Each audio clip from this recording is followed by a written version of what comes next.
I'm John Barnwell here, and here with my good buddy Douglas Gabriel to give us the What is Cosmic Intelligence? This is episode 13, and if you've been following this series, then this will have perhaps a deeper meaning for you than if you haven't been. But you can always go back and listen to the earlier episodes, as it's not dated information specifically, and then it's not dealing with current events. And so it's very, I think, helpful in enabling one to wrap their mind around the over 6,000 lectures of Rudolf Steiner and the over 50 published books and all of that. And so when you look at these things, well, I was talking with James Stewart yesterday, the diligent individual that put together the Rudolf Steiner archive. There's a link for James's work below, several links, but he's since moved on from that to his elib.com publishing venture. And so he's working on getting out Rudolf Steiner lectures that have never been presented in English in a published form. So good luck to him and his wife, Marilyn, on that endeavor. In any regards, we were discussing, because, he worked on that for 40 years, and I found out about Rudolf Steiner when I was, in junior high, from my good buddy who happened to be standing next to me in the alphabetical line in gym class when he turned to me and said, "Have you ever heard of Rudolf Steiner?" And it rang a bell in my heart, so to speak. And so that's the primal experience for me, at least in this incarnation, a very primal experience. And so one of the most significant events in my life, of course, was meeting Douglas Gabriel, realizing that I was afraid you were going to say that. Realizing that we were both attempting to approach this daunting task of trying to comprehend Rudolf Steiner. But James and I were talking, and he told a nice story about that. And I said, well, yeah, I've been at this since junior high, and so I feel like I'm a fairly competent beginner. Yeah. How you doing there, Douglas? I'm doing great, but I didn't start until I was like 19. So I got a late start, John. It's only been about 50 years now. And I basically, I'm out in the missionary fields. I don't speak German, so all I can ever be is a junior student of anthroposophy. But that's okay. That still, if we pay attention to what Steiner tells us, puts us ahead of most people. Absolutely. And so, as is the case when we do these podcasts, we at least try to have some brief exchange regarding exactly what aspect of this concept of cosmic intelligence we were going to try to approach. And that's all you can hope to do, because it's such a vast subject. And in a recent podcast with Reverend David, Pastor David, I made reference to one of the most important distinctions that one can make in various schools of thought in the world of the esoteric. There are schools that have a cosmology. They have a doctrine regarding the meaning of time, and then there are other schools that don't approach that subject, and so they can't really give you other than a symbolic relationship to the mysteries of time. You have to unlock it yourself. But if one wants to approach the mysteries of time, there's, of course, the door was kind of knocked open by H.P. Blavatsky with her secret doctrine. And then, of course, there's Rudolf Steiner, which is the most comprehensive, most thorough, and I feel the most accurate. Blavatsky didn't really have an understanding of the esoteric Christian stream. She was more of the Eastern school, which is fine, whatever anybody's got to do. And then there's C.G. Harrison, who was a English self-initiated occultist who wrote a book called Transcendental Universe. And in there, he deals with this sevenfold mystery of time, of which the present Earth on which we dwell is the fourth in the series, in the primary chain of the Mahamanvantara, as it would be called in India. This Earth was preceded by three states of consciousness, as they're also described, but three planetary conditions, beginning on old Saturn, then going into a period of pralaya or rest, then going into old Sun, once again another period of pralaya or rest, and then to old Moon, and then another period of pralaya or rest, and now we have the present Earth. And by the way, the Hopi Indians agree with me that this is the fourth world. And so what we're doing is preparing for the fifth world, the Jupiter evolution, as it's called by Rudolf Steiner. But in understanding this, you have to come to terms with some very, very complex subjects regarding the way in which these things develop. And it's interesting how there's a central role played by the human heart. Douglas, how are you? You're on mute. You're on mute. I was saying, but not being heard, that we're doing great over here. Today is the first time I'm doing a podcast in this room that we're setting up as a studio. So there's a little echo in here. Sorry about that. But besides that, you giving the challenge again and again to me to try to address the content of Wonders of the World, Trials of the Soul, and Revelations of the Spirit always kept dumbfounding me, because no matter where you go in that lecture series, you're going to be amazed. And I love the three quotes that you sent me that are going to be the theme of today, because it seems to focus on the etheric body, the ethers, and that's critical when it comes to being a Waldorf teacher. When I was a Waldorf teacher, they would say, well, we're teaching the etheric body of the child. And, oh, great. I can't wait. What is that? And they'd talk for about 12 seconds, and then that's it. They couldn't tell you what the etheric body was. And they certainly couldn't tell you what the ethers, some of the component parts that help derive the life processes in the ethers, they couldn't tell you what that was. And they couldn't tell you, if you then ask a question about the elementary kingdoms, are the elementary kingdoms related to the etheric body? Are etheric formative forces the same as the ethers? Where do they come from? How do they originate? So on and so forth.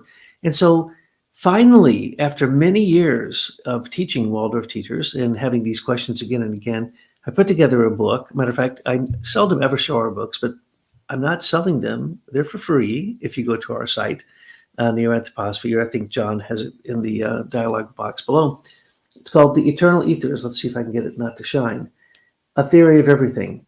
And this book is thick with all kinds of charts and explanations from the past about what the ethers, which used to be called the tattvas, are, and how they come into modern time. Even all of Einsteinian theory is all based upon the luminiferous ether. If you say that to a scientist, they'll tell you you're nuts. That's because they're nuts. How dare they try to study a subject that they didn't look at the state of the art, look at the past, look at what people have been saying for 10,000 years about the ethers. And now there's hardly a theory out there that is a theory of everything, a TOE, a TOE, theory of everything. There is hardly a single theory of everything out there that doesn't have ether, certain types of the ethers, one or other of the seven ethers, speculation on etheron, speculation on all this stuff. It's all connected to ethers, because there has to be what they would call a fluidic substance that all of this is happening in. We call it emptiness, a vacuum. Others would call that a goddess. The ancient Norse finished what they had a name for her. She was described as basically the waters, and out of the waters everything came. That's what the Christians described as the waters. You described just a minute ago Manvantaras, Mahamanvantaras, pralayas in between them. When you're in a pralaya, you're back into the arms of the great goddess mother, a fluid substance that is like the substance inside of a that a cocoon inside of a cocoon, a chrysalis. It's the same kind of fluidic substance that has the capacity to remember what the past was and have the imprint and the design for what the future is. And that's what our DNA is. That's why most of our DNA is not written on. It will be written on in the future. But right now, as we are developing ourselves, we're actually developing our DNA. But to think that the DNA is the etheric, no.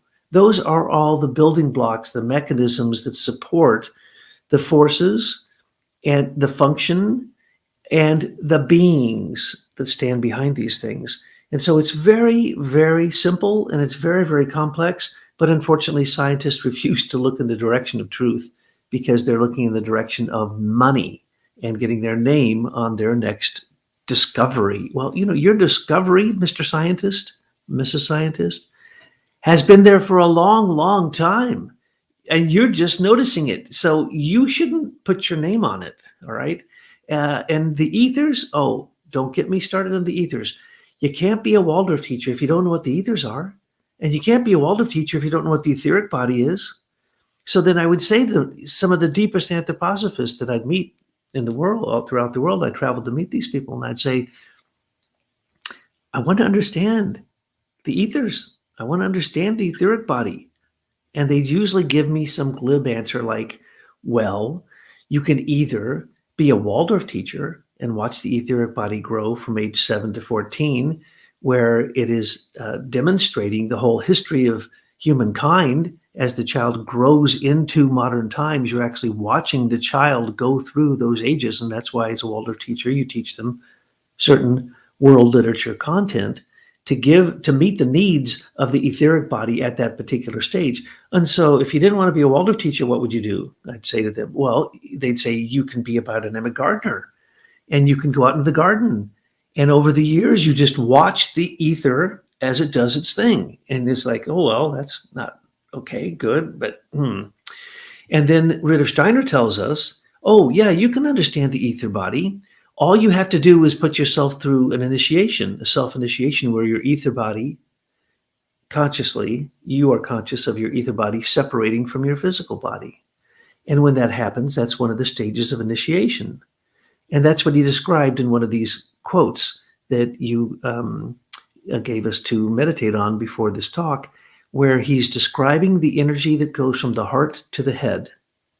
In this particular case, like in so many things in that lecture cycle, he only makes a very simple reference to it. And if you're not careful, you'll miss it. You'll actually go blink. You'll go, what did he just say? I don't understand that. It sounds profound, but he didn't elaborate on it. So what I do? So you have to go. And if you want to understand what he said about this energy going from the heart to the head, Karl Koenig, in his book, Earth and Man, give a description of this. And Rudolf Steiner later calls it the etherization of the blood or the earthly and cosmic nutrition stream.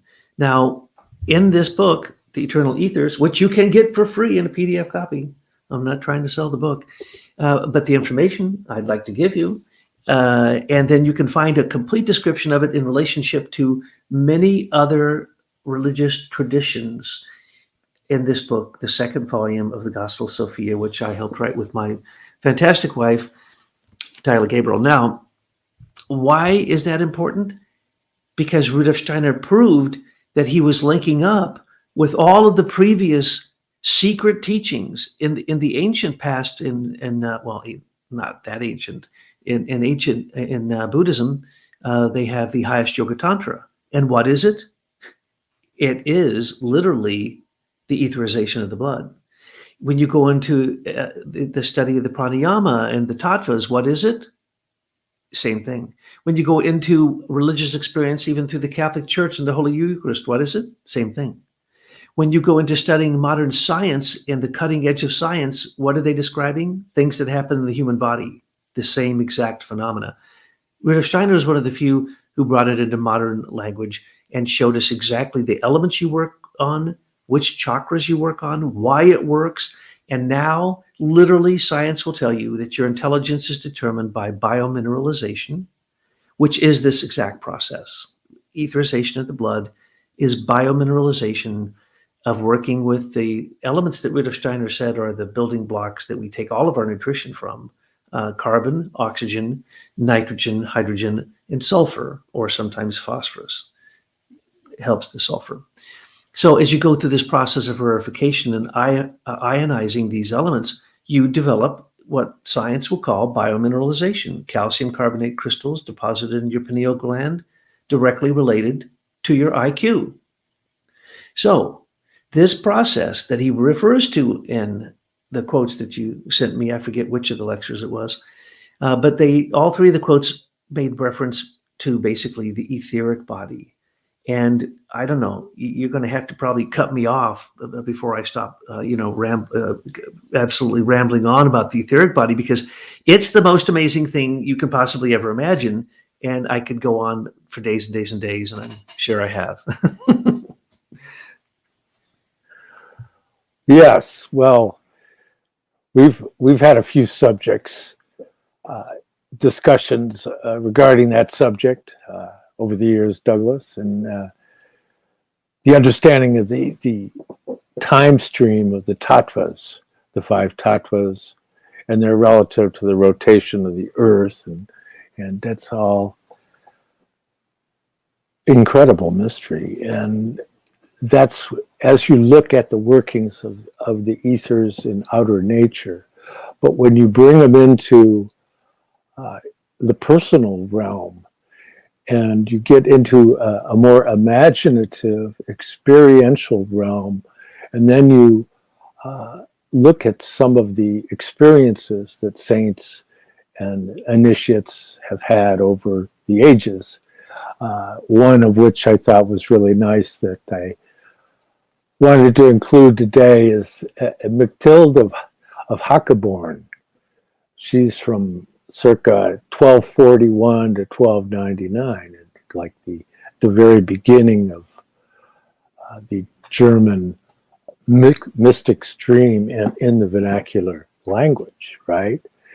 But in her work, she talks about a vision she had, and she said, once upon a time, being in like manner wrapped in spirit, she saw herself, as it were, in a certain house of marvelous beauty, which well she knew was the heart of Christ.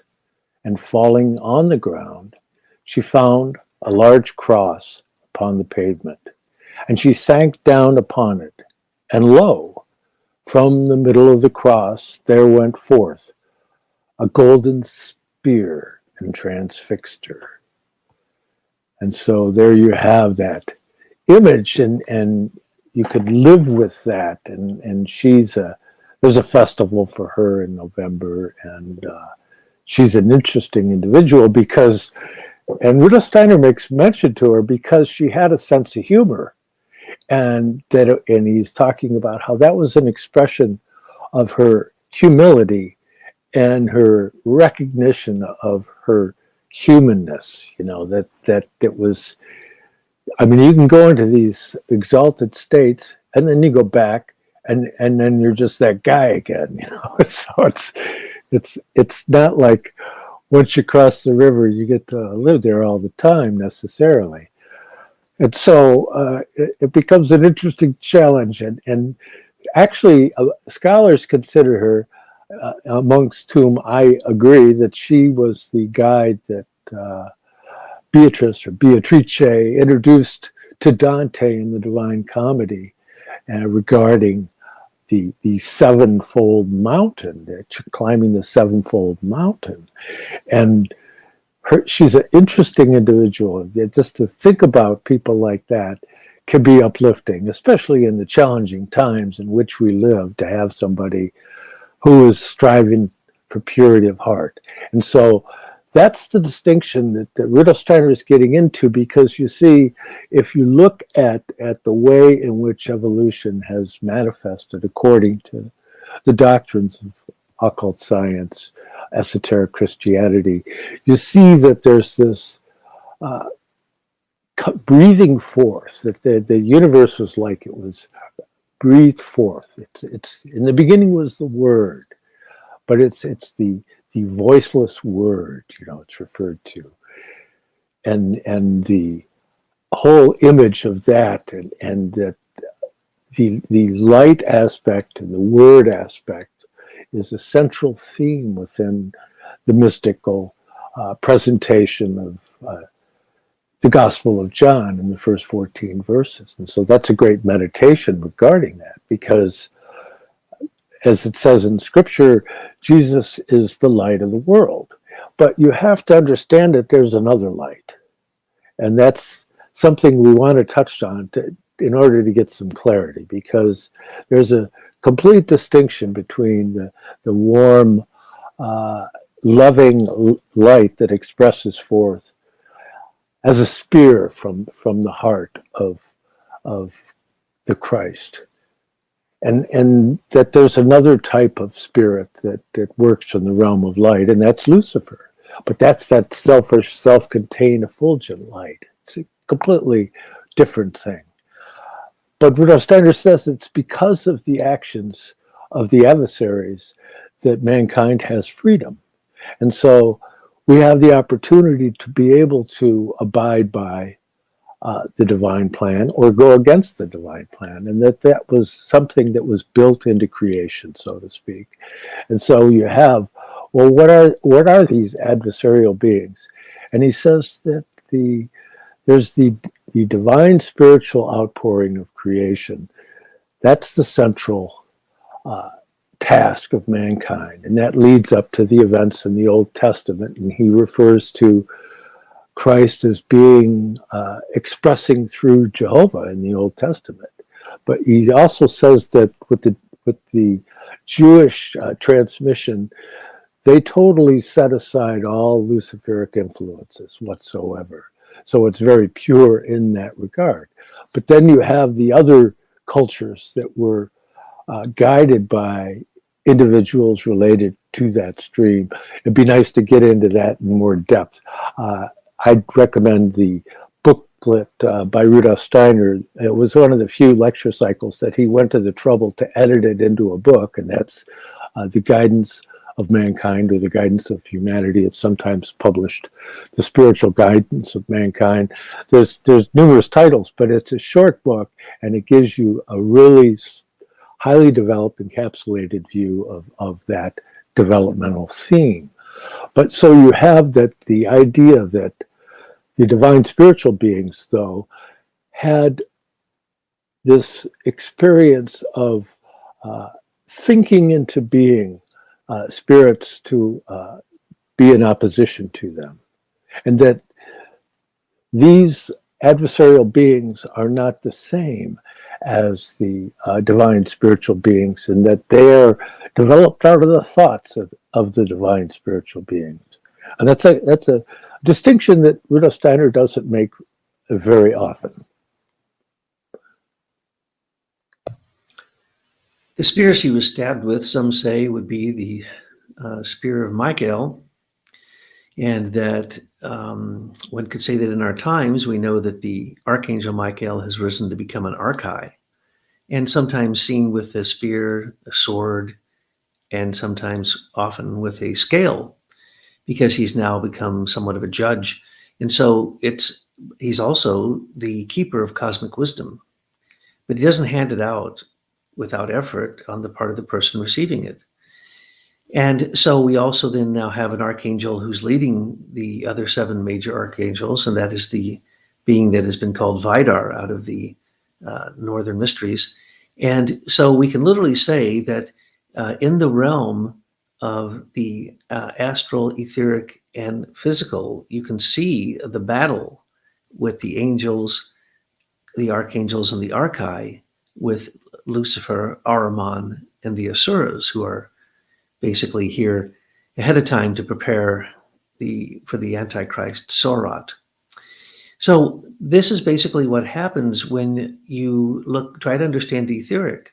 First, you're not going to unless you can understand the astral light. The picture behind me, let's see if you can see it, up in the corner is the wolf of Gubbio. And that being with arms is wrapping love around the astrality of the wolf of Gubbio. So that's St. Francis. That was painted by Chuck Andrade, who you know well, John.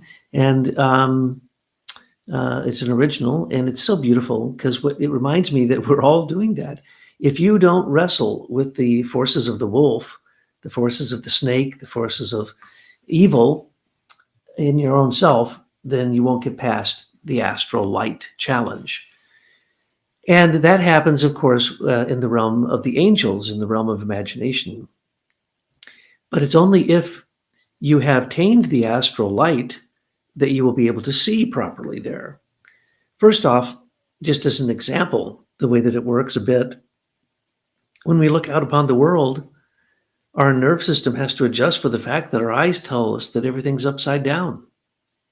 Everything we see is upside down, folks. You are making an adjustment. You are actually standing on your head. And once you understand that, then you can understand why when you go into dreams, sometimes they're upside down, inside out, and backwards. Well, that's because you're trying to traverse space, time, and consciousness. And when you go into the astral, the etheric, and the physical, that is space, time, and consciousness. So in the astral light, you're trying to tame space. And that's the reason I think Chuck's painting here, by the way, he's one of the best lasurists in the world. And he's certainly one of the best here in this country. So if you want your rooms painted beautiful, any surface or any kind of art, he's an amazing artist. Look him up, Chuck Andrade. But he does a beautiful job here because he shows that it's really embracing your own evil that you conquer it. So if you don't embrace the astral light and understand that it's basically lying to you, it's all a delusion. And why? Because of what John has made reference to. The fall of Lucifer into matter caused us to be able to see, hear, and feel the world. In other words, the heterochrony of the incarnations of Saturn, Sun, Moon before our incarnation now on Earth. So as we are facing this and we're in the process of initiation, we want to get past the astral. In other words, you have to tame all of your vices and turn them into virtues. And if you don't, well, you'll be wrestling with the wolf of Gubbio for a long time, or a dragon, the Midgard serpent, or Fenris wolf, or all the images they have for it. But if you get past that, then you can get into the etheric. Your ether body is the most amazing thing. What I'm going to tell you sounds like science fiction. Hang on to your hat. Don't believe me. Go to the Rudolf Steiner archives. Thank you, James Stewart in Maryland, for all the sacrifices you have made to make that incredible resource. I say the number one resource in the English-speaking world is the Rudolf Steiner archives. And if you go there and you look up the ether body, you'll find that all this is true. The ether body is born ancient when you're born. Your ether body, your life body, which gives life to your physical body, which is dying, your life body, which is somewhat, you could say, a metaphor, that it's also true, that it's levity, and your physical body is gravity. Well, without that levity, you wouldn't have any life at all. They said the question that Newton asked was incorrect. Not how did the apple fall on my head? How did the apple get up there? That's what Ralph Marinelli used to always say. And I'd say, absolutely, Ralph. It's about levity. So now, Ralph, since you've proven that the heart is not a pump, please prove that levity is a force so that science will start to wake up to the fact that when you're talking about the ethers, warmth and light is levity, sound and life is gravity. And that polarity, male, female, without that, there would be no interaction. And what holds it all, that space, is the Akasha. But there are two other ethers I'm not going to talk so much about at this point, but there are 7 ethers. But 2 of the ethers are sound ether and life ether that have not fallen into the earth atmosphere. And that's called the tree of life. That's where we get our future. And we write into our DNA becoming angels and archangels and archai, except we won't have DNA when we're angels. But the point is that it's all there for us to start taking in now. And so if you can get into the etheric, when you're born, it's like silica. When you're born, you're almost all silica. When you're dying and you're really old, you're mostly calcium. And essentially, your etheric body is born ancient and it gets younger all the time.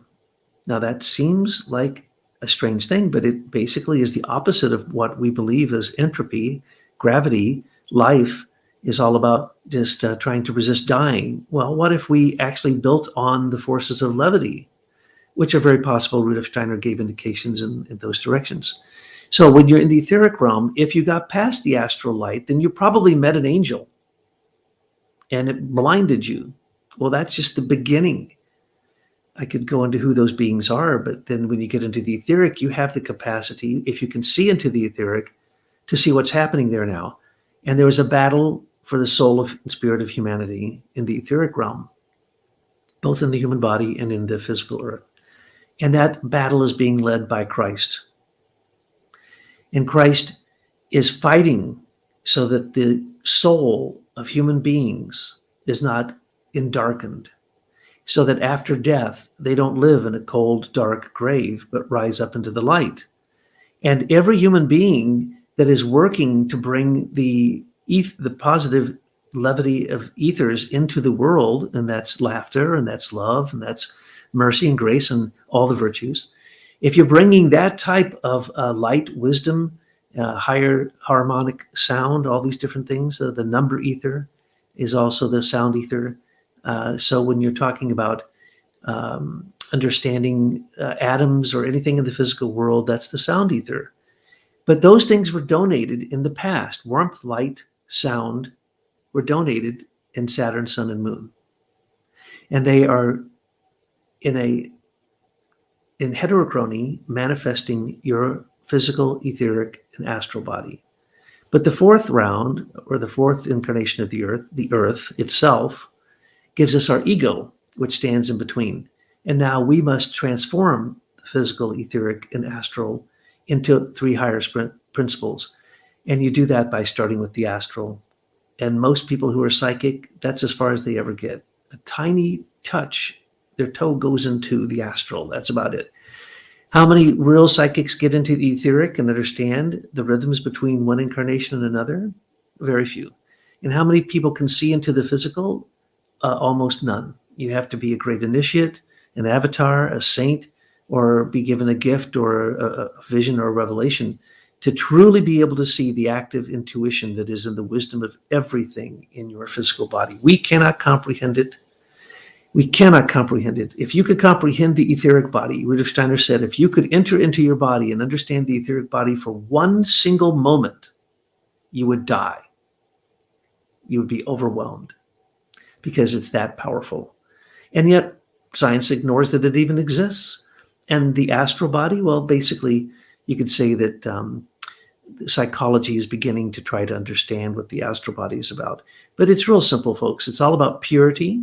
And once you have purity, you have a true burning fire that is the one that the alchemists are looking for, the slow burning fire. And what is that?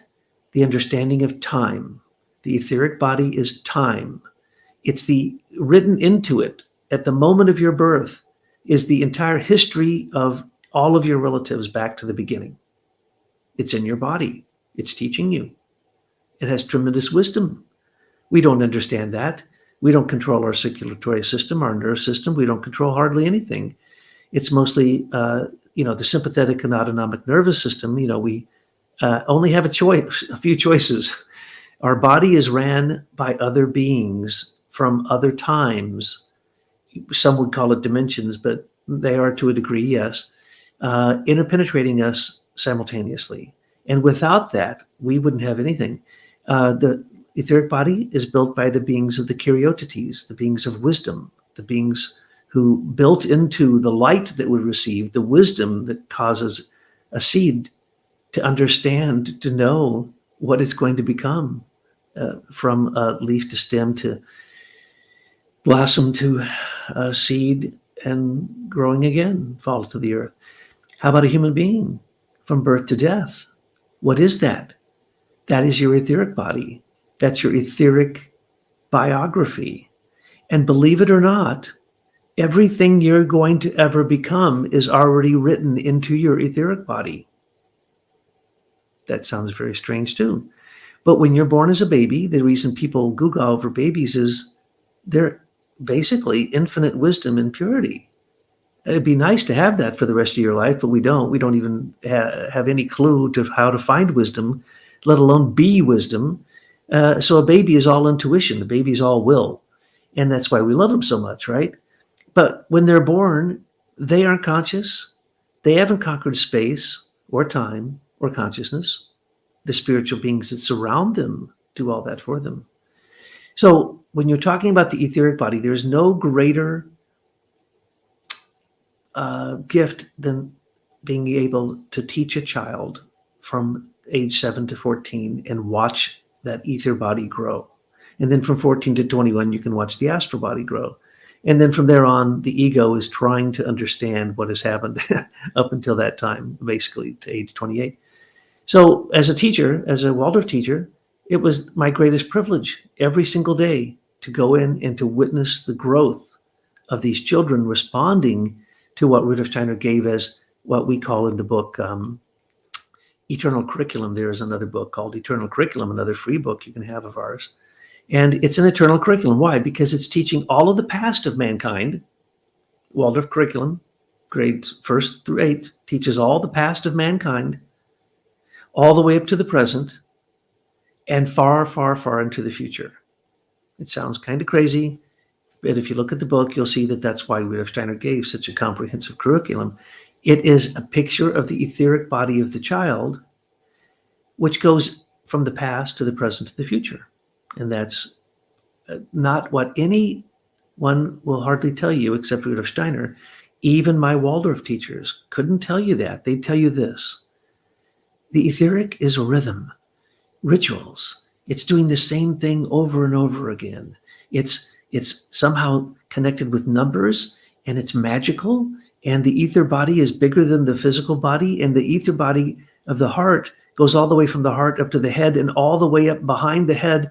And somehow it has something to do with memory and teeth falling out, second intention of the teeth. And that's about all I know. And now I'm going to run away and don't ask me any more questions. That was the answer I was always given. Yeah. Well, in other words, figure it out. It's interesting because going back to dear Matilda Hackeborn, her symbols were the scales and the sword, a heart, a book, and a dove.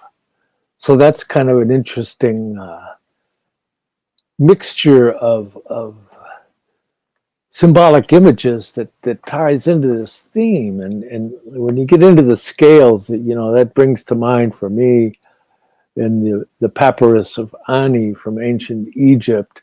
And it shows the scale with the heart, the ib, it's like a pot on with two things sticking out on it, handles like, and it's being weighed against a feather. And that's like the conscience, but as an external force of the beings of their pantheon, so you're dealing with something that is very different, because conscience, as we know from Rudolf Steiner, hadn't even come into being at that time. Like in ancient Greece, they talk about being assaulted by the Furies if you violated. So, but in the Papyrus of Ani, it's being weighed against a feather. And you see Thoth, which is like Hermes, and he's taking notation. And behind him, there's this beast waiting, like, if you don't make the cut, you get chewed up by this thing. So it's like interesting, which the feather is the feather of Ma'at, which is truth. But to have the scale represented in Mechthild is very interesting. And there's a good case to make that it was her in Dante because of the timing of when her book became popular in Italy at that time. And so coming out of Florence and that whole milieu. And then you have Dante with his Templar stream coming into this whole meeting of the Hermetic and the esoteric streams that were all mingled in with all of that. And so you have her, as Douglas was referencing, you have the seven deadly sins, that she's key in that understanding, because that is a story in three parts, the Divine Comedy, you know. So you have the Inferno, and then you have Purgatory, and then you have heaven, right? And so she's key at being at the top of coming to terms with those mysteries of the purgatorial mysteries, which is climbing that mountain of the seven deadly sins. And so you have that idea that your astral nature, your desire nature, is always struggling with your etheric body, okay? And that's why you get, at the end of the day, you get tired. It's all this rattling around that your astral nature is doing. It's wearing out your etheric body. So you got to go back to sleep, and then the ego and the astral body take off, and the etheric body and the physical body can regenerate. And you look at somebody sleeping, they have that kind of docile visage, so to speak, like a plant, you know, if they're sleeping soundly, you know, that's all that's going on there is etheric and physical, that the astral and the ego are off in other places. But there is that experience that you could see described by certain mystics, and although they may be struggling to find the words, just because of certain signposts in their visions, you know that they're a genuine mystic if you've studied these things for any length of time. And so you see that they can come into an experience within the realm of the heart to where there's a separation of the etheric body from the heart that brings one into an experience of light. And that's the movement of the Sacred Heart of Jesus, and all of that development that came really strongly with Bernard of Clairvaux, of course. He was the one who wrote the rules for the Order of the Knights Templar. And so you have this whole idea of that sacred mystery of the Divine Sophia, all wrapped up in this whole idea of the Divine Feminine, and that you have the two wholesome counterparts of the Divine Feminine and the Christ, and then you have the like image or mirror image, the enantiomorphic pairing of that is your adversaries, that they're like a counter image of the reality of the divine spiritual intentions. And so what can we do to align ourselves with the divine spiritual intentions and yet not sacrifice our freedom? And so that's the challenge, and that's the intent why we have this opposition, so that we can come to free decisions. And that's an important thing to grasp. And so for myself personally, I'm not particularly nationalistic, but I do believe in freedom. And so I'm going to be supportive of things that will enable that free impulse, that Michaelic impulse to stream forth. Just to give an example, see that you can align yourself with universally human ideas and approaches to the world without succumbing to the lower, shadowy aspects of it that just lead to conflict. I love the image there, you know, with the sword and the spear and the book and the scales. That also reminds me of Manjushri in Tibetan Buddhism. It reminds me of an image that Steiner gave, but first I'd like to say I believe that in my way of looking at it, we are all in the war in heaven, and we are particularly the Archangel Michael. And anything below your heart was supposed to have been developed in the past. Your relationships with others, you're supposed to know that your blood and your relations aren't even as strong as your spiritual connections. You're supposed to have resolved anything with your relations. And then you're also supposed to have resolved what you eat and drink, how you create energy in your body. And you're supposed to have resolved your sexuality and your foundation. Those are the chakras below your heart. So those are joined together as a dragon, the image of all animals. That's what a dragon is. It's the zodiac. It's the all animals put into one animal. And we don't kill the dragon. We hold it at bay. And the reason that the scales are there is to use the energy of the dragon and have the scales to know the equilibrium of what we can use and what we cannot use from those lower realms. In other words, there's energy from the lower realms that give us also virtues, but can lead us to vices. So we are in that battle. We're in the war in heaven every single day. And if we can go from our heart to our head, well, this is what Rudolf Steiner describes. He says it's a quest of the Holy Grail. He says you start in the heart and you start off really as dull and uninitiated, and you go through these 3 steps. First off, breathing properly with oxygen, right? I mean, you have to enter into what you know as your interaction with the outside world. That's the breathing process. That's oxygen. Then you go into the speech and hearing, and you have to figure out the language of the people around you, the language of the spirit, the language of your own self. And that is, in fact, nitrogen. And it's a transformation of nitrogen. And then you go into the third eye, which is hydrogen, and later to sulfur to the crown chakra. So as we're going through these, we are on the Holy Grail quest. We're trying to refine ourselves, refine every breath that we take, every thought that we have, every feeling, every action. And if we get up to where Rudolf Steiner said, now remember, it all depends upon your perspective.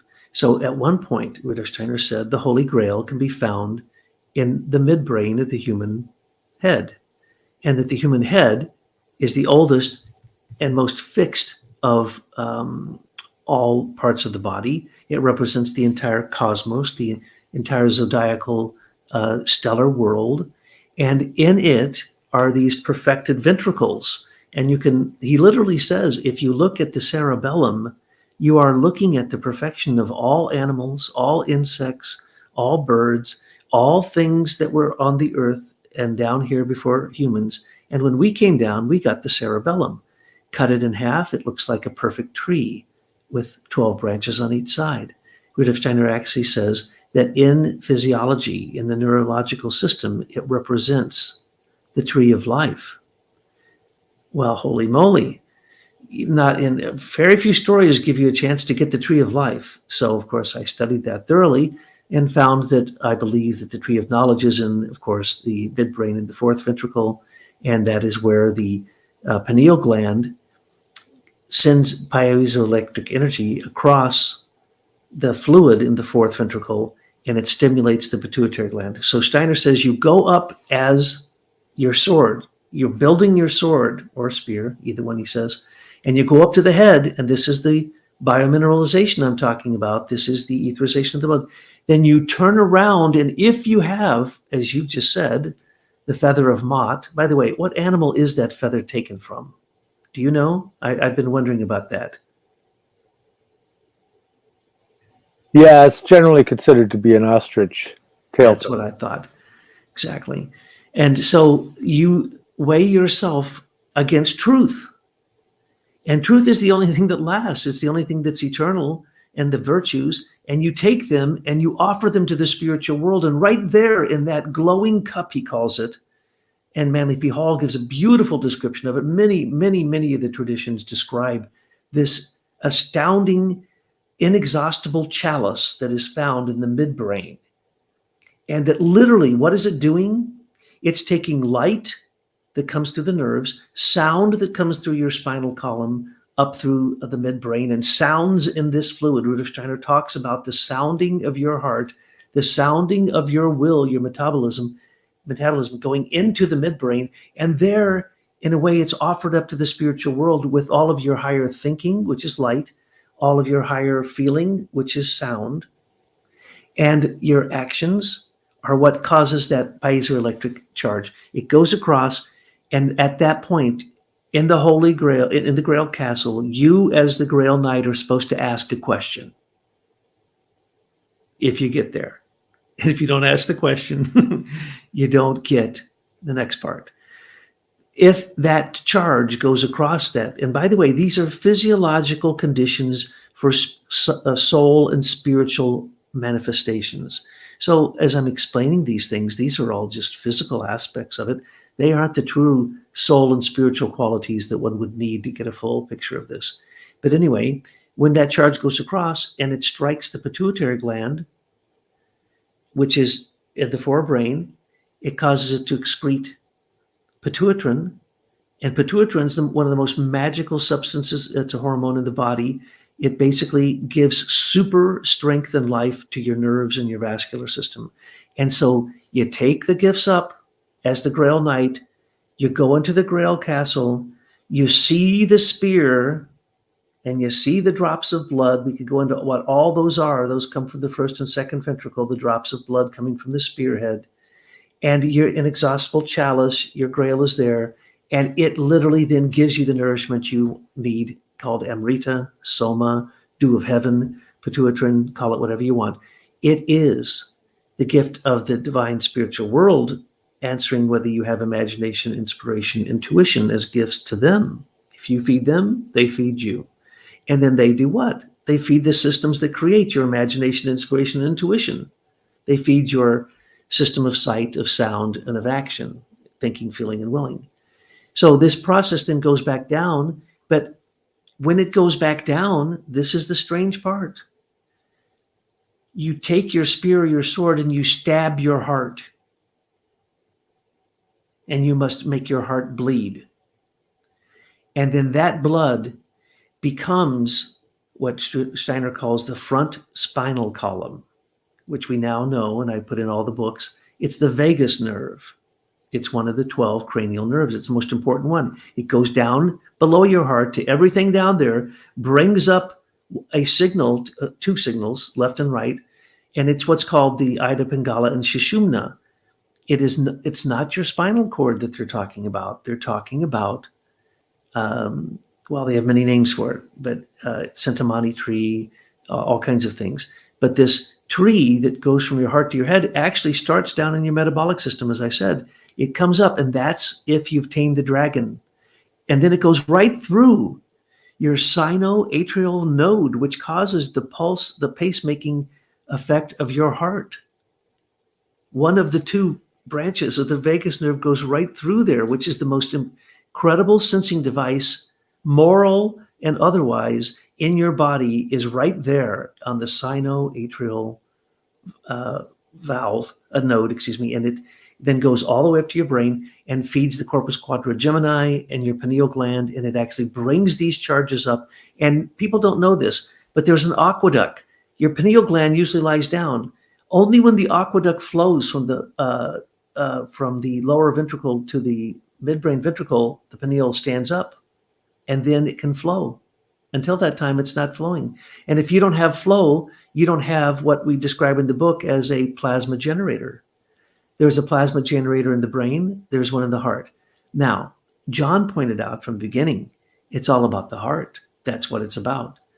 Your heart is a cube, not because your heart is shaped like a cube. Your heart is surrounded by these organs that create a cube around your heart. And that's how it acts in that. And it's moving inside of a cube. In the future, it's called the green kutab by the Sufis, the inexhaustible chalice by the Christians, and especially the Eastern Orthodox religions. But we call it, of course, a Platonic solid because why? As scientists, we would say, you inside of your consciousness, your mind, where you have your consciousness is not your brain. That's where your thoughts are reflected. But inside of your heart, that's your consciousness. And what do you have in your consciousness? You have forward, backward, left, right, up, and down. And you're in the middle. That's who you are, according to scientists. That's about it. That's all they give you, that, the five senses, a little bit of the five senses. That's it. So you're in a cube, and you're locked in this cube. And Rudolf Steiner says that if you go inside of yourself, you will come to a stone that is so hard that nothing can break it. It is unbreakable. And the harder you try to penetrate into it as a mystic, into your own heart, you will reach a stone. And it will, what is the Grail? It's a stone. It fell from heaven. So did you.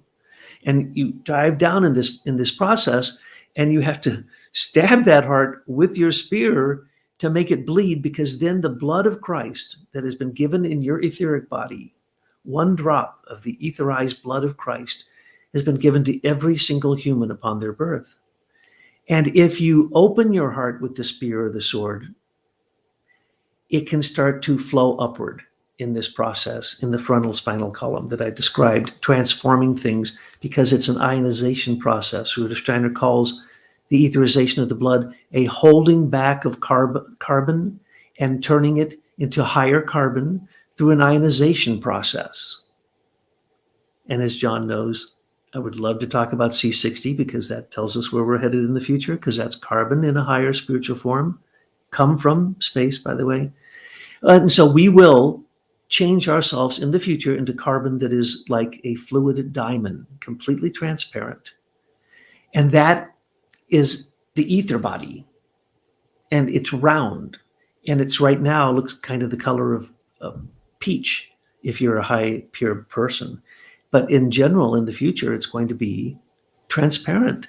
And you will receive the higher ethers from the higher sound and higher life ether directly from the sun, and it will nourish the true ether body, which right now is basically living in the shadow of the sun. We are, our atmosphere is basically like holding an umbrella and putting us in the shadow of the sun. But if we got full sun, even with our sunlight, we would go blind. If we got the full warmth of the sun, we would burn up. If we got the full spiritual impulse of the sun, we would die, and we'd either, you could turn into angels, archangels, and archai if you understood what the sun is trying to give us. And that would be given to us by the beings between here and the sun, the beings of Venus, Mercury, and Vulcan, the super beings that are trying to help us evolve. And those are a picture of what our own future etheric body will turn us into. So you shouldn't have brought up this topic, John, if you didn't want me to get completely way out there. But I'm not just spouting. I have the books. I have the proof. I have Steiner's quotes. I have everybody's quotes demonstrating that what I'm telling you is true, even though it may be shocking. Yeah, just to clarify, when you asked me about the feather on the scales, it's a vulture feather. And some of the earlier authors mistook it to be an ostrich feather. And yeah, that's what I had thought it was. The feather of the vulture, Ma'at, which is the goddess of truth. And so that's the mystery of the weighing the heart with a feather. And so you have the crown of Ma'at, where you see that they have the scarab, which is like the sun scarab, right? Kephra. And then you have below that a circle with a line, the symbol of life. And then you have the two wings that go out, and that they're the wings of the vulture. And it has to do with that whole idea of that finality, that there's an end to this thing, that the way you're doing it right now, that you will end up, it's like the Dance of Death, and became popular in the Middle Ages, where they have pictures of all the people, and it didn't matter what they were, kings, princes, peasants, whatever, and they're dancing with death. They're all going to eventually leave, right? So you're going to be out of here, and then you go do something else. But in getting into some of the images that you were presenting, it goes back to that quote of Mechthild of Hackeborn, because she says, as she saw herself, as it were, in a certain house of marvelous beauty, which she well knew was the heart of Christ. So you have that whole idea. It's like that cube you're talking about with the heart, that there's something that we've been given, that is the donation from the divine spiritual beings, that is very sacred, that we have. And our relationship to that, in the one way, could be described as Kyrios. And Kyrios is often translated as Lord in translations of Scripture. But Rudolf Steiner says, well, that could make you misunderstand what's being implied here, because you see, your conscious being is like those adversarial beings in that it's a counter image of the reality. If you get into the unconscious aspects of your being, that's where the divine spiritual beings are to be found. And of course, we're not ready to go there, because were we to go there right now, like Douglas said, without preparation, it would just it would lift you away. You wouldn't be able to withstand that kind of an impulse. But so you see in the descriptions of, like, for example, with saints and all of that, Rudolf Steiner clarifies. He says, well, that there's this astral etheric stream that streams up from the heart, but that there's a weaving together of two different aspects of the astral that forms like this kind of like veil over your head. Yes.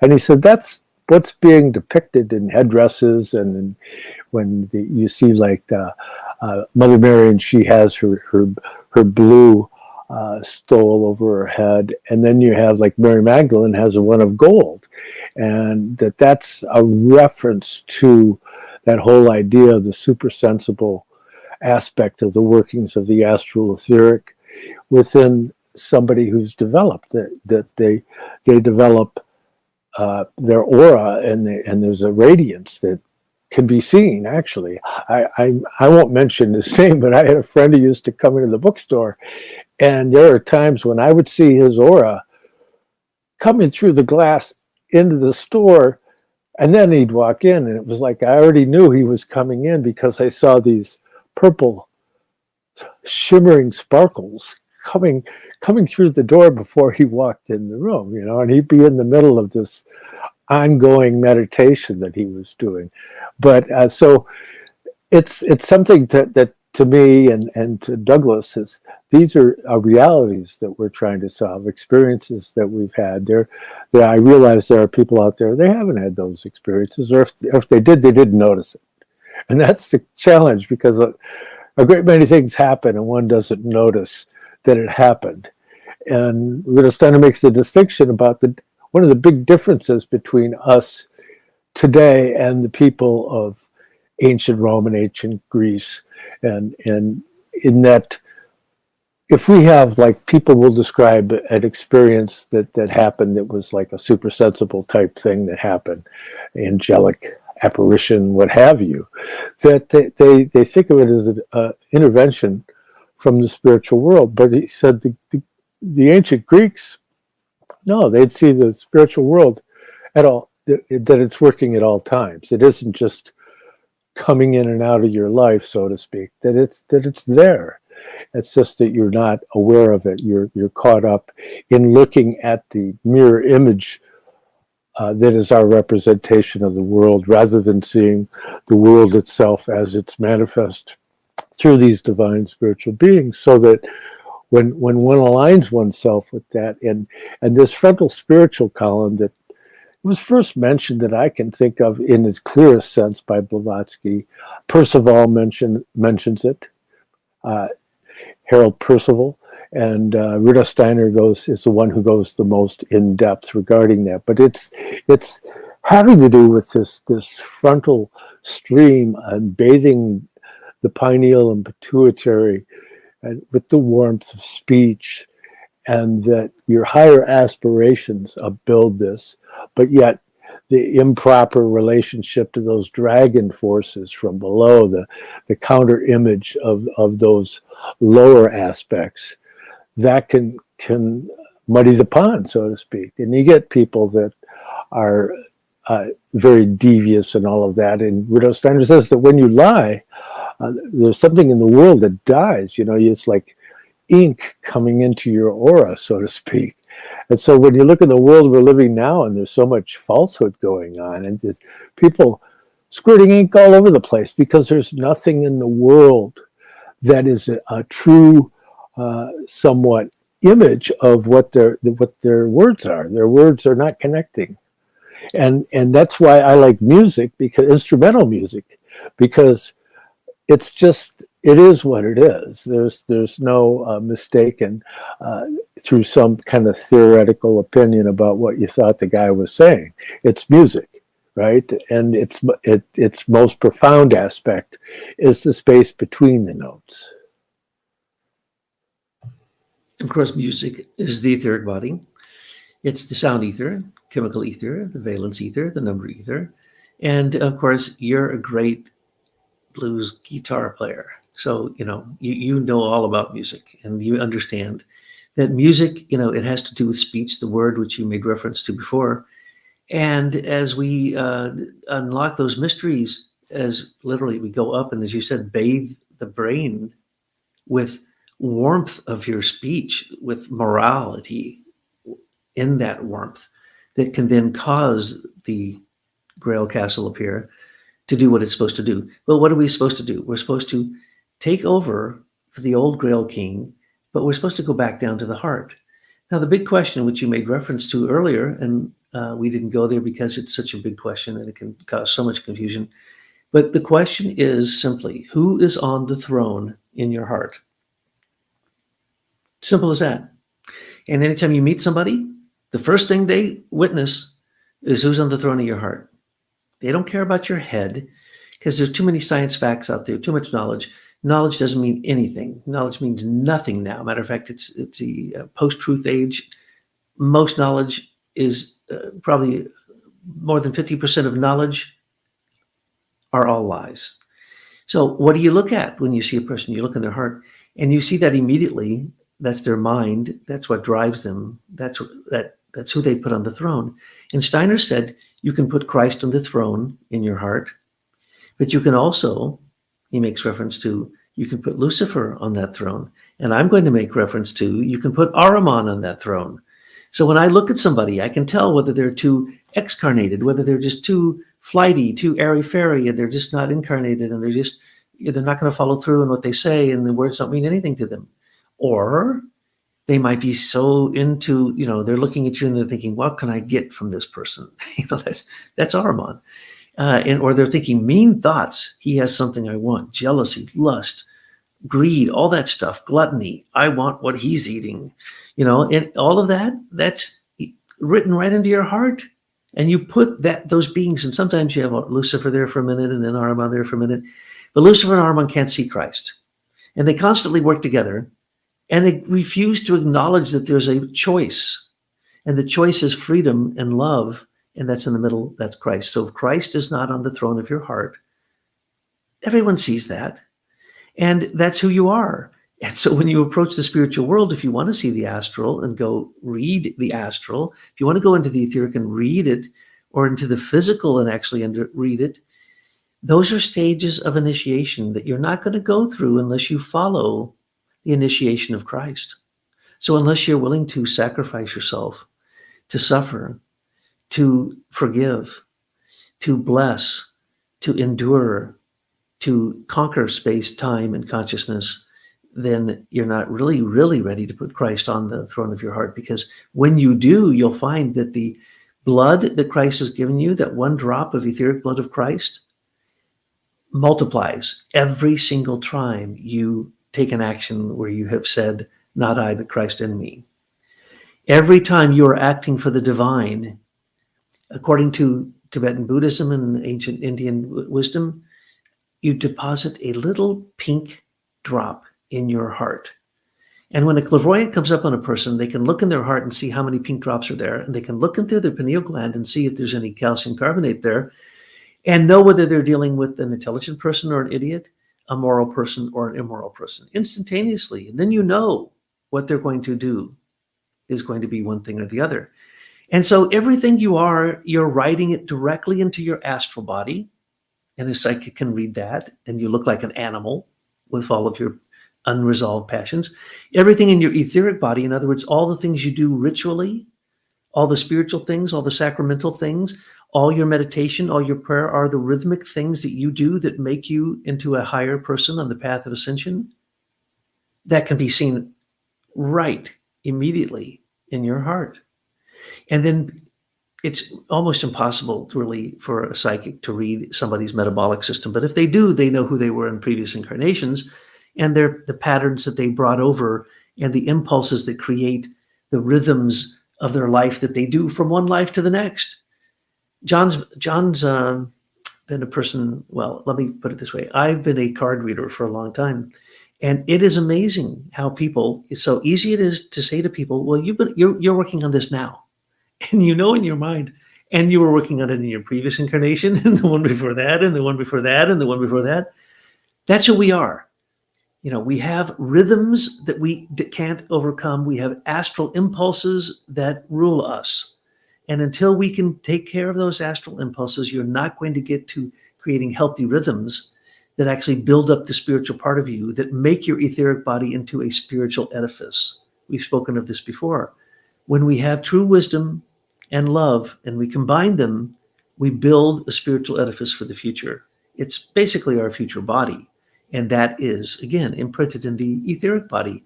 So we could go into the descriptions that Steiner has given of what we're going to look like in the future, but you wouldn't believe us. But it's true, and it makes sense, and it's logical, and it's in all the paths, and we've seen it in art, and we've seen it in the expression of religious sentiment and religious ideas since the beginning of writing or images. So try to understand the etheric, but realize that it's going to take you a very long time to do so. But if you want to really understand the etheric, begin to do things in a rhythmic way. Say your prayers at the same time, eat the same food at the same time every day, do the same things, take your walk at the same time every day, observe the same things at the same time each day, and you actually build spiritual organs. And these are etheric organs, supersensible spiritual organs. And they then become sensitive to what John had as the quotes that we were working on for this, the etheric streams in the body. There's an etheric stream that goes from the head to the left foot, to the right hand, to the left hand, to the right foot, back to the head. And it's going all the time. And most people are sick because that stream has been interrupted. There are streams that come up at one time of the day and go down at another time of the day. There are rhythms of sleep and waking. And in your dream, there's multiple rhythms going on in your dreams. There's rhythms going on every day. There's rhythms going on in your thinking. If you become sensitive to these rhythms and they repeat themselves over and over again, that is an indication that they may have a spiritual origin. And once you understand that, you start to understand the language of the spirit. And pretty soon, once you tame that dragon, you can start to listen to the language of the spirit. Yes, it's a process of clarification, like the Dalai Lama said to Douglas and I and our friends when he had first come to America, and we were amongst the very first people to meet him. He said, more important than being smart, being clear. And so it's this clarity, because you look at it, you go, geez, am I not going to get to heaven if I don't know all this stuff? Well, no, it just helps you understand what's going on when you get there. You could be the simplest of souls and have these experiences, but yet have the hardest time trying to understand or communicate what happened to you. But in lecture 9 of Wonders of the World, Rudolf Steiner encapsulates this very, very clearly. He says, and I quote, "Yesterday I had to point out how a kind of reversal of the forces which led to a densification of the body is taking place in the human organization. As an example of this, I drew attention to a kind of etherization of the coarser physical substance of the blood, which emanates all the time from our system of heart and blood circulation, with the result that the finest elements of the blood are passing over all the time into the same substance as that which the human ether body consists. And we have seen that these etheric elements stream upwards from the heart in quite distinct currents and permeate the brain.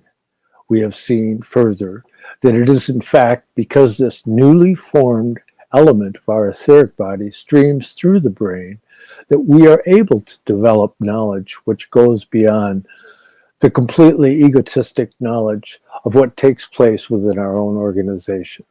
I tried to make it clear that unless these etheric streams were to rise up from the heart to the brain, only ideas, concepts, feelings connected with our own bodily organization could find expression through the instrument of the brain.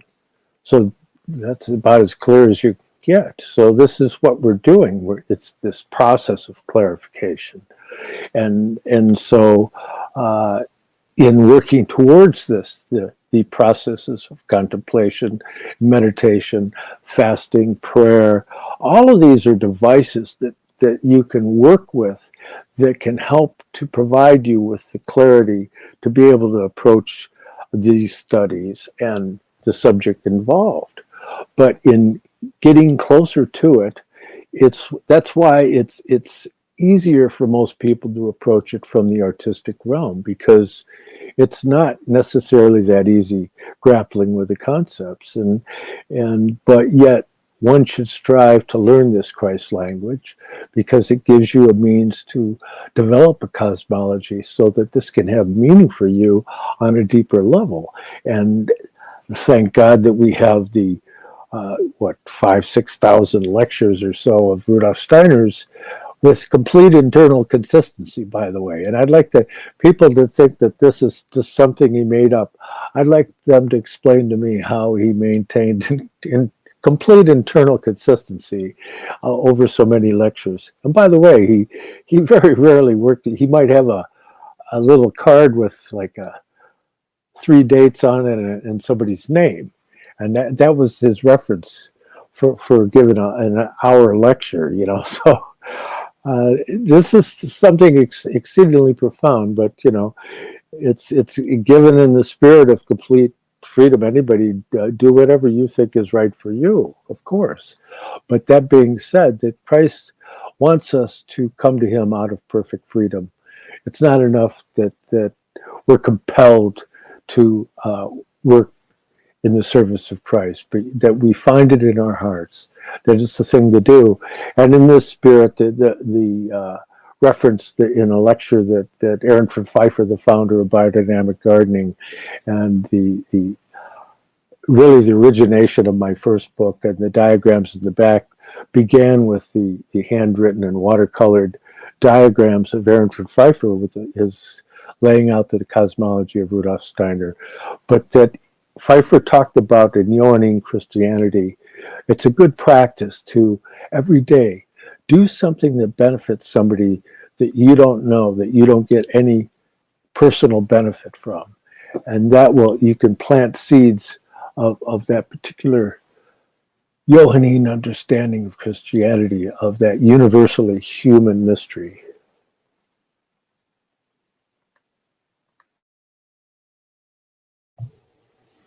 Well, the mysteries of the ethers, if you understand them, you'll understand all of creation, what's happening now, and what's going to happen in the future. And that's a huge thing to say, to a gigantic claim to make. But if you're going to have a theory of everything, then it needs to be comprehensive. And the beauty of it is, the further back in history you go, the more comprehensive they were. They not only told you where it came from and what it is, but where it's going. And so there are many, many, many, many predictions out of spiritual works that one can take and advance, and then take spiritual science, investigate them, see how they relate to the modern world, which was the injunction Steiner always gave us. Take anything he says and see if it is applicable in the physical world. See if you can do something with it. And that's what we're trying to do here with the question of the etheric. You can't just go be a Waldorf teacher.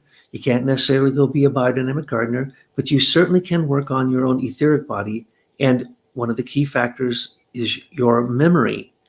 And it isn't, as John just pointed out, that you're not going to get into heaven because you didn't read all the lecture cycles of Rudolf Steiner. No, that isn't the way it's going to work. It isn't even whether you remember it. It's whether or not it meant anything to you and in some way made your life qualitatively better and better for all those around you. So that's what we're trying to do here. And using Rudolf Steiner is such an easy way out. I mean, I must admit, I'm taking the easy path. I read Steiner. I assume that he's probably right. Check it out if I can. Compare it to what I've learned in the past and what I'm learning in the present. Tie it to the present and find out that, oh my gosh, every time he opened his mouth. He was so far, he was 100 years ahead of his time. Well, that takes him into into 2025 or so. He's going to already tell us everything that happened in between the time he died and then he told us what's going to happen after that, which is really exciting, because when the etheric world opens up, it's the second coming of Christ. When we all start to use our etheric vision, what he called intellectual clairvoyance, instead of using our old natural clairvoyance, or using no clairvoyance at all, called materialism, when we use these supersensible organs, we can then experience the second coming of Christ, which then re-enlivens our own etheric body. It's kind of like taking a walk in the sequoia forest. They seem to be eternal. So Christ's love is eternal, and it seems to be ever present and won't go away. And so if we can then tap into that etheric, just like when you go to the sequoia forest, the etheric energy, as Steiner describes, between tree to tree, actually creates a continuum. It creates a space that is in the etheric. And that's the reason that we've spent so many years in the forests here in America, and traveling to beautiful places where the etheric energy is so powerful.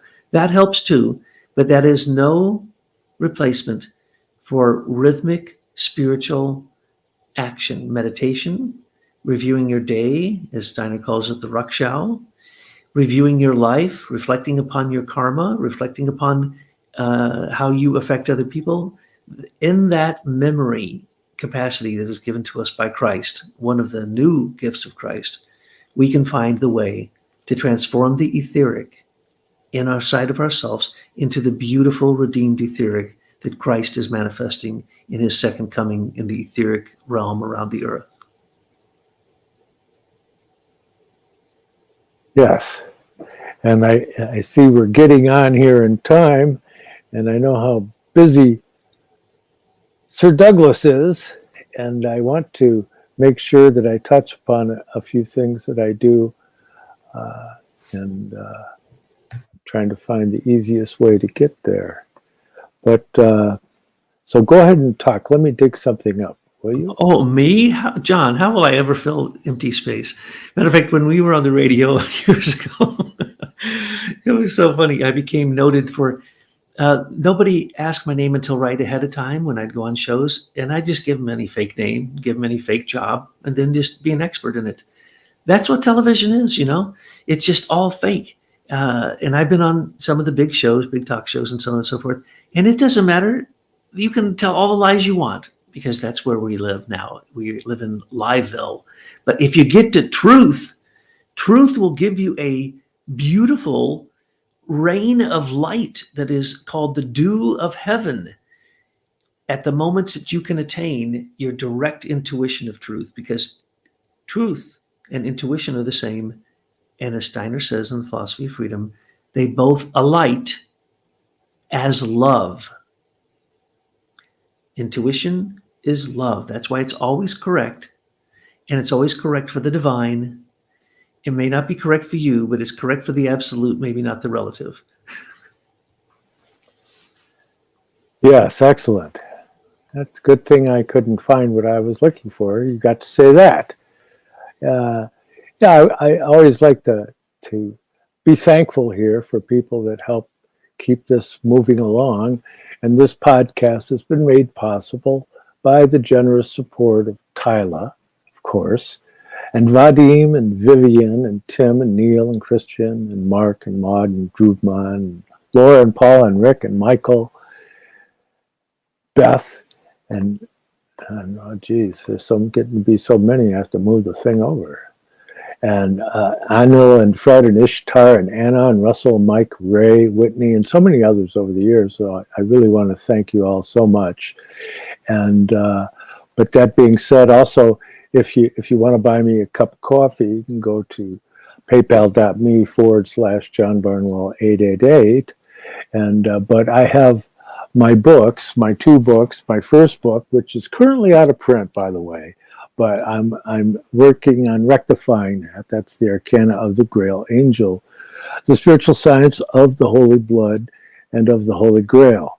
as study developed out of the work of Rudolf Steiner of the underground streams of esoteric Christianity, which flowed from the Brotherhood of Holy Grail to the Order of the Knights Templar and the True Rosicrucian Order.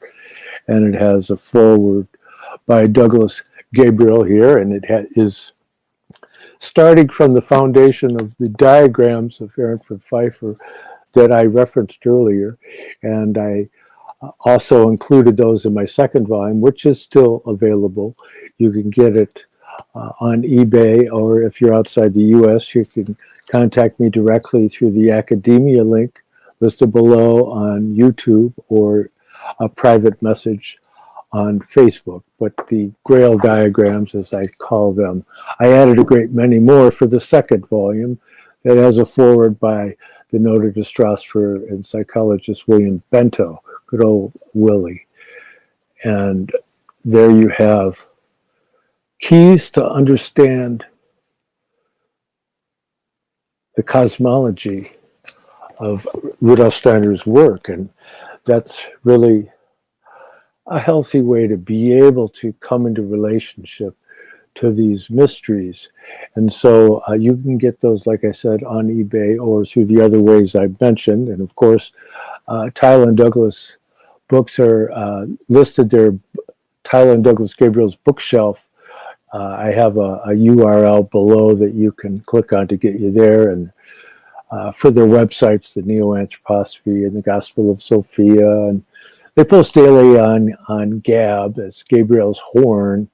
And you can go to Amazon and you can download free PDFs. And so they really have an incredible number of resources available to help anybody who's searching within this domain or in the domain of more contemporary events and how they've developed in the world of realpolitik, so to speak.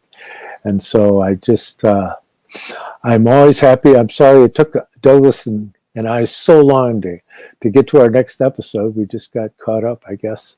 That's the way summer is. You get totally absorbed in the life of the senses, and it's actually a form of sleep. But it's a good feeling. The weather's been nice. And click like and also subscribe to this channel for further installments. And if there's anything that I left out, Douglas, please let. Just to thank you for creating the platform for these conversations, which are greater than gold, greater than light. These conversations can give a person a chance to find out who they are, and we are so thrilled to participate in them.